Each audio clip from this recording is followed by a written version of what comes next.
GST growth పరంగా చూసుకుంటే మరొకసారి ఆంధ్రప్రదేశ్ క్రిందటి నెల మైనస్, మళ్ళీ ఈ నెల మైనస్లోకి వెళ్ళింది. వాస్తవంగా క్రిందటి నెల ప్లస్లో ఉన్నటువంటి కేంద్రం కూడా ఈ దఫా ప్లస్లో ఉంది. కానీ లాస్ట్ ట్రిప్తో పోల్చుకుంటే, లాస్ట్ మంత్తో పోల్చుకుంటే ఈ మంత్ గ్రోత్ రేట్లో తగ్గింది. 0.7% ఉంది. అదే సందర్భంలో రాష్ట్రం వచ్చేటప్పటికి గ్రోత్ లాస్ట్ ఇయర్ ఇదే టైంకి 1197 కోట్ల నుంచి ఇప్పుడు, అంటే ఓవరాల్గా ఇందులో 2 రకాలన్నమాట. Pre settlement SGST, post settlement SGST లెక్కల్లో చూసుకున్నప్పుడు టోటల్గా ఆంధ్రప్రదేశ్ వచ్చేటప్పటికి 1197 నుంచి 1109కి -7%, 2828 నుంచి 2697 -5%. టోటల్గా జీడిపి గ్రోత్ అన్నటువంటిది మైనస్లోకి వెళ్ళడం అన్నటువంటిది ఆంధ్రప్రదేశ్ వరుసగా 2వ నెలలో మైనస్లోకి వెళ్ళడం అనేటటువంటిది కనిపించింది. ఓవరాల్గా ఇదొక పెద్ద సమస్య అయితే, సేమ్ టైం తెలంగాణ 1% గ్రోత్ అధికంగా ఉంది. అక్కడ కూడా గ్రోత్ తగ్గింది, కానీ బట్ 1% ప్లస్లోనే ఉంది. ఈ దఫా అనేక రాష్ట్రాలు మైనస్లోకి వచ్చినాయి. జిఎస్టీ సంస్కరణల ఇంపాక్ట్ ఇక్కడ స్పష్టంగా కనబడుతోంది.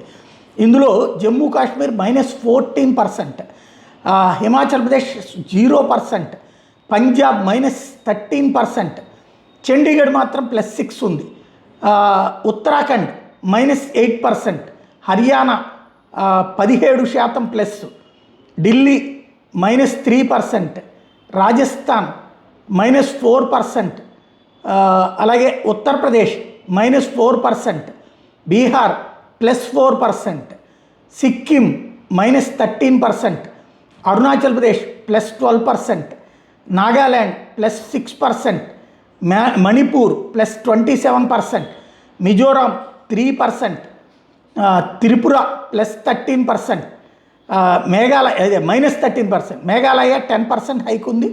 అదే సందర్భంలో అస్సాం 18% హైక్ ఉంది.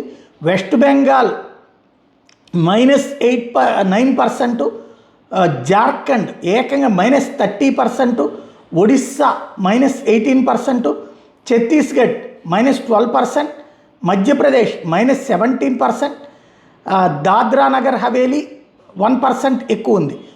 అదే సందర్భంలో 32% ఎక్కువ ఉంది. గుజరాత్ 1% హైక్ ఉంది. దాద్రా నగర్ హవేలీ ఏకంగా +32% ఉంది. కర్ణాటక 3% ప్లస్ ఉంది. గోవా 1% ప్లస్ ఉంది. Lakshadweep -608%, Kerala +8%, Tamil Nadu +2%, Pondicherry -5%, Andaman and Nicobar islands +19%, Telangana +1%, Andhra Pradesh -5%, Ladakh -11%. ఇది ఓవరాల్గా గ్రోత్ అయితే మాత్రం -1కి +0 మధ్యన ఉంది. అంటే భారతదేశపు గ్రోత్ రేటు కూడా డౌన్ ఉంది, ఆంధ్రప్రదేశ్ గ్రోత్ రేటు కూడా డౌన్ ఉంది.